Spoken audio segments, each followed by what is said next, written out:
Saranoa! They've all made it across. Then let us follow. Lower the bridge.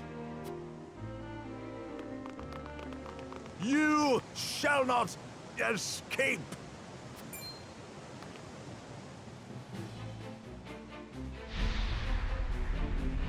Violet flames!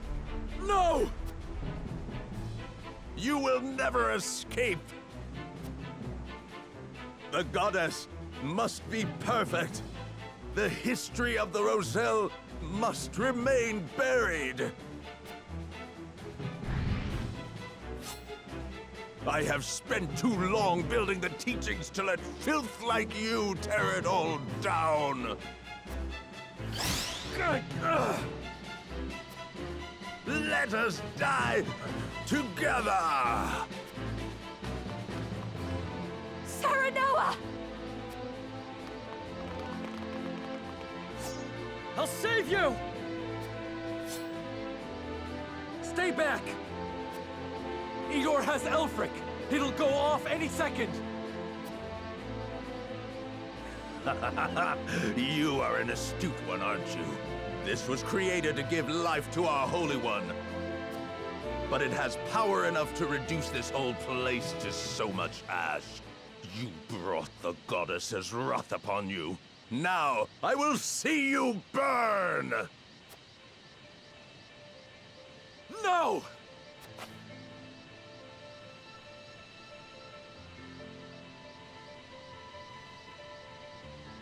Retreat, all of you!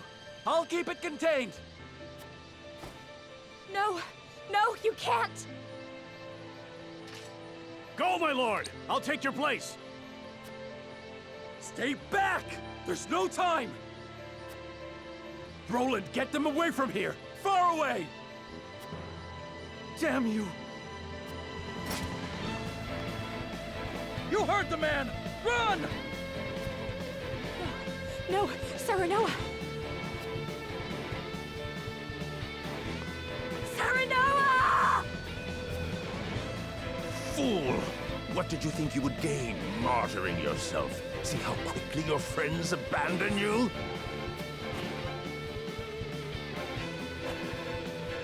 Think they've abandoned me. Where they go, they take with them my heart, my love, and everything I am. But I don't expect a tyrannical goddess to understand what it means to be family.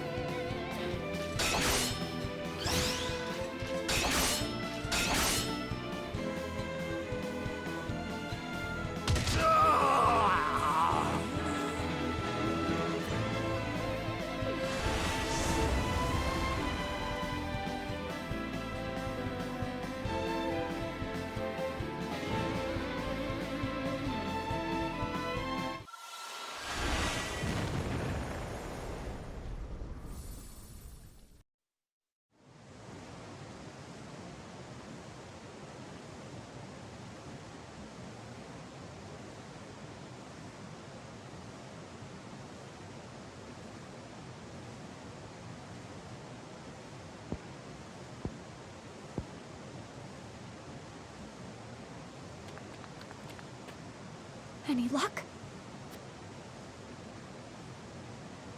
None whatsoever.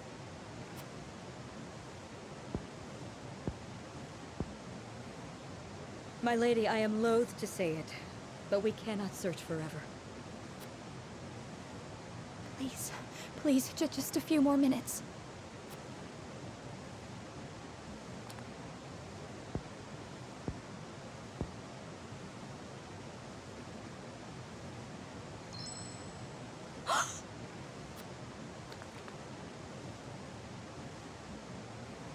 My mother's pendant!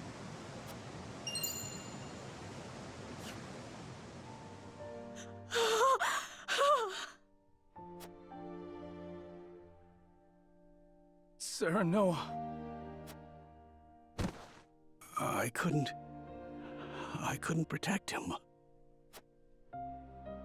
If only we'd been stronger. I'm so sorry.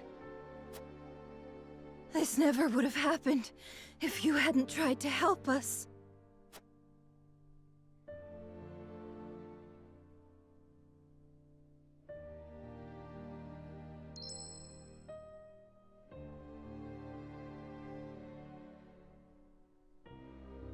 I promise you, whatever happens, I will never regret choosing this path.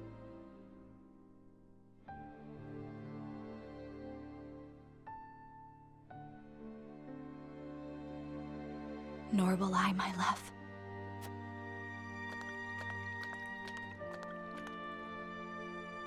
No one is to blame. No one forced us to do this. We chose. Speaking one's mind, acting accordingly, and accepting responsibility. That is our house's way, is it not, Eredor?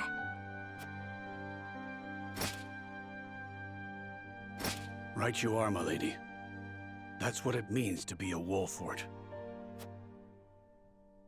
This is but the first step of our journey. Come, my friends, we have further to go. Let me make good on the promises I have made to you. And to my husband. Lady Frederica. We're with you to the end.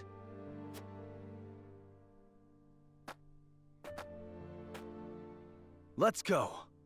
All of us. To Centralia!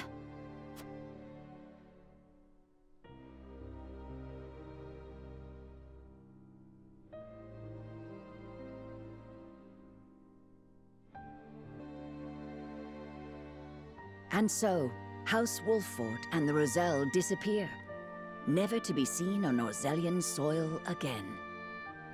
The realm they leave behind soon crumbles into chaos. With the statue of the goddess destroyed, and most of their saintly seven killed, Hyzant's faithful splinter. Violent feuds spark between the various factions as they vie for dominance of a broken land. In Esfrost, Lord Svarog conspires with the surviving Glenbrook nobles to lead an uprising against Archduke Gustadolf, plunging the duchy into civil war.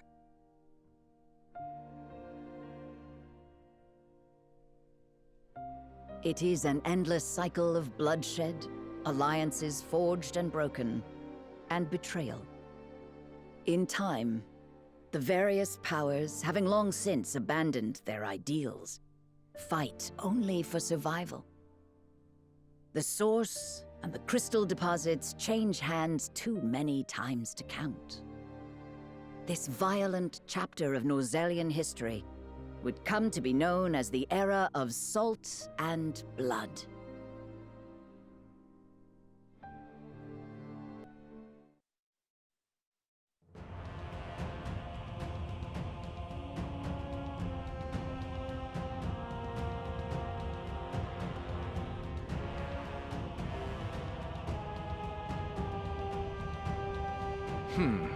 So Svarog seeks to avenge his son's murder by attacking the capital, does he? The lengths the parent will go for their child.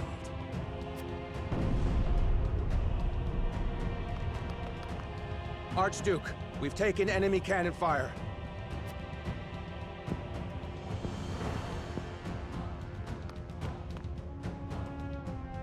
Gutsy bastard. Lend me a soldier or two, Archduke. We'll smash that cannon to pieces before they fire it again. No need to be reckless. The device is incomplete. Its aim is poor at best. But sir, our troops are rattled. We must do something. I already have. Isn't that right, Benedict?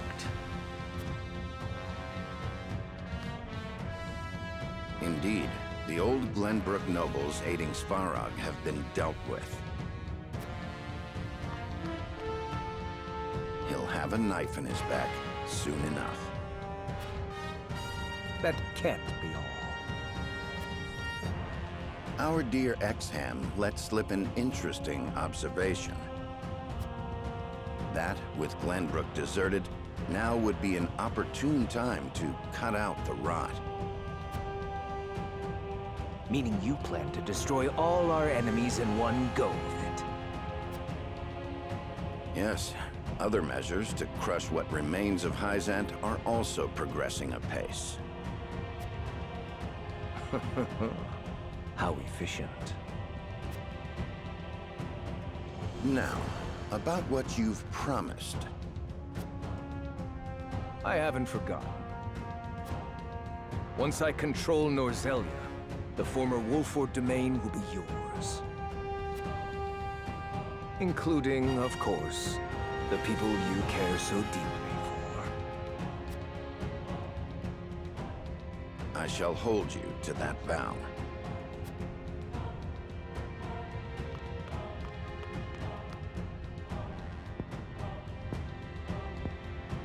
Not a man to be trifled with, old Benedict. With all due respect, sir, but isn't it dangerous to give territory to a man like that? Not in the least. He lives for oaths he made in the past. Nothing more. He hasn't the ambition nor the means to supplant me. But such genius shouldn't be allowed to go to waste. He is a perfect tool, one I shall make good use of.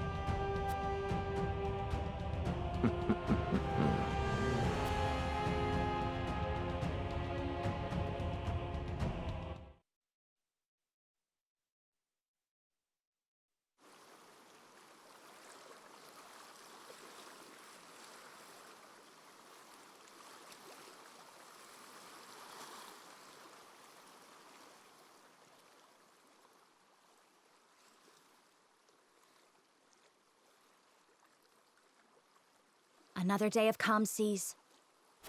The water is so pretty, like a giant mirror for the sky.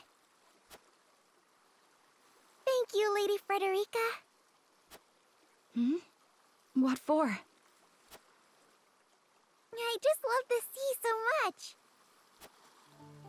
My mother told me what happened when I was a baby.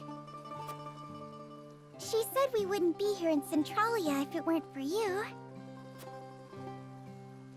So thanks. Thanks for bringing me to the sea.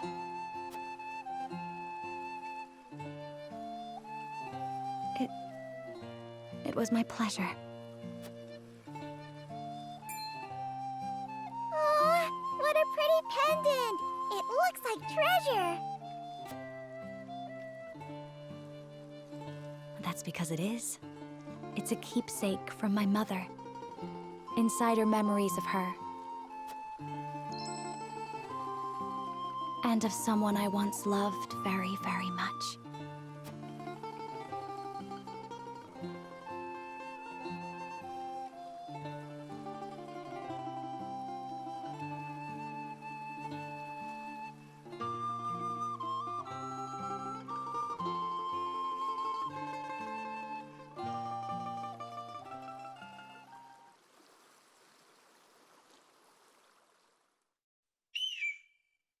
I have to say, I am very conflicted about that ending. I knew it wasn't going to be pretty, but I had no idea it was going to go down like that. Serenoa was truly a hero in the end. He along with Frederica, both gave their all, their literal all, to allow the Roselle to be free. And to think that Idor had some sort of ridiculously insane power. I have no idea where that stemmed from. It seems like the questions are unanswered in that sense, but I have to say that in general, I'm very happy I went down this route though. Just like Serenoa said, I don't regret picking this path, and I never will, for my initial run of this game. To have the opportunity to right my wrong and go with the Roselle to attempt to free them it just felt right to do it. And albeit that this route ended with Serenoa falling, and all that, it just had to come with the decision. I have been informed that there is a perfect ending in the game if you hit certain flags and stuff. Obviously, you're only probably going to get everyone to live if you go through that route. But if I have to say one thing that shocked me genuinely about that ending, it was Benedict going to Esfrost to support. So that means that Benedict and Svarog at one point were allies. And Svarog asked Benedict to assist him in the battle where he looked to Gustadolf and Esfrost because that was his initial decision. He wanted Esfrost to be his ally because he felt that it was for the benefit of their common goal. But something tells me now that Benedict was looking in the perspective of the people, but mostly for himself. He wanted that land for himself, and he was going to do that by any means necessary. So he and the Archduke betrayed Svarog. And I'm like, what is wrong with you, Benedict? I'm like, how can you expect Esfrost to give you your land that you've wanted and expect that he's going to let you walk cleanly away with it? And there was that word that he used again, the meaning of being a tool. So in the end, Milo got to take off that status because she was never a tool. She felt like that she was one, but no one should be considered to be such a thing. No one is just an object that you can throw around and manipulate. No one should be treated like that, no matter the circumstances. And so, and now Benedict, who was at once my ally, is now the one that will be treated as such. And of course, I wouldn't wish that upon anybody. But Benedict kind of walked into that trap, blind as a bat, to be honest. Gustadolf is a manipulative man. If there's anything that the three of them, the three siblings have, being Gustadolf, Thalas, and Erica, it's this sense of charm that they have. And this sense of charm allows for very easy access to manipulating certain people. Esfrost was always about being able to gain allies through the effects of being able to say, we give you all of this. You just need work for us, and we will give you everything in return. Meaning that Esfrost and Hyzant probably aren't so different in the end. They both give their people so much. And in reality, they're scared. They're fearful of turning their backs on their leaders because of stuff like this. Gustadolf planning the assassination of his own cousin and then blaming it on Regna. All a work of charm, manipulation, and scripted pretty words. He has a way of stating words that can get people to agree with him. And for someone as intellectual as Benedict to fall for something like that, for someone as smart and cunning as Benedict to fall for something like this, after everything we've been through, after he heard about after Dragan, and in order to get Esfrost off our backs, he had Roland fake his death. And that was to get Esfrost off our tails. So you're gonna say that you're gonna go from being a person who was trying to support us to get Esfrost off our tail to turning tail from Glenbrook and going to Esfrost? He betrayed his people. He talks about how he's going to be able to give his people a sense of, now he's going to be able to rule over House Wolfwar. Okay, wonderful. But you're still going to be under Gustadolf's reign, because Gustadolf gave you that land. If Gustadolf gives him that land, he's still under Gustadolf's oath, just like he said. If he betrays Gustadolf, Gustadolf can take his land from him. There's no doubt in my mind that that's how it went down. I mean, obviously this is all speculation. But all in all, the factor remains that when it comes to battle in this game, let me go ahead and talk about this now that I've talked a lot about the ending. Let me talk about Frederica.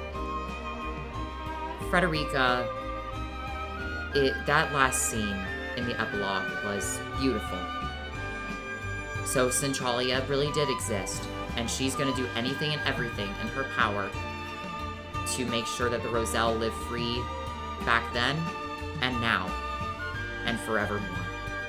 And if I had to take a huge risk to go against who was formerly my ally in Hyzant, to be able to benefit the people who have been under such pressuring times for so long, that feels so heartwarming.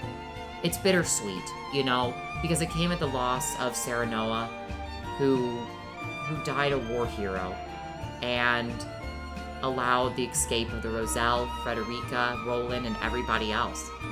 He didn't just protect the Roselle, he protected everybody.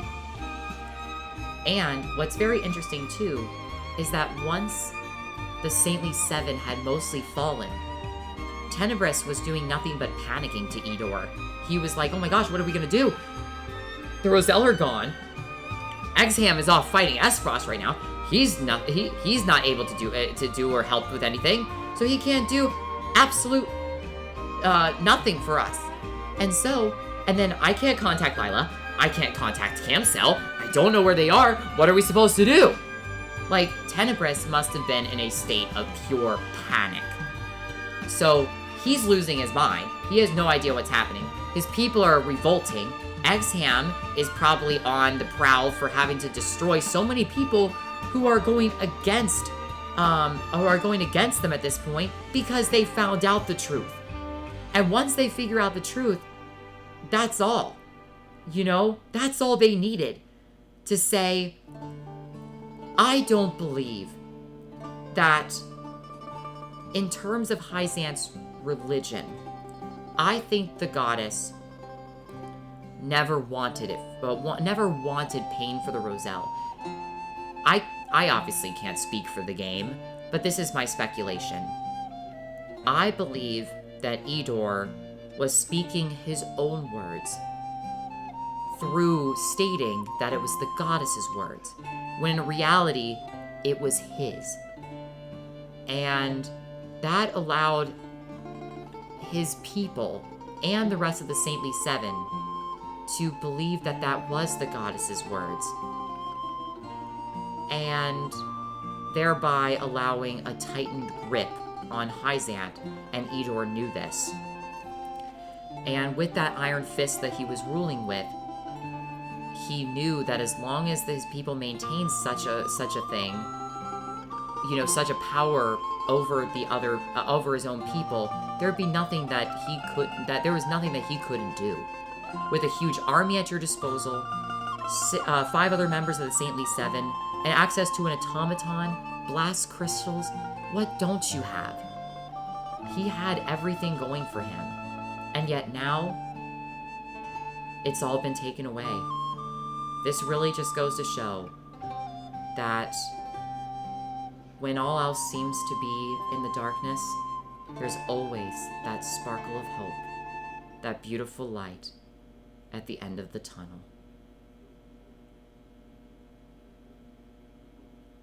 Thank you for giving me the opportunity for playing this game, and I appreciate all of you for watching, no matter how long that this series has gone on for.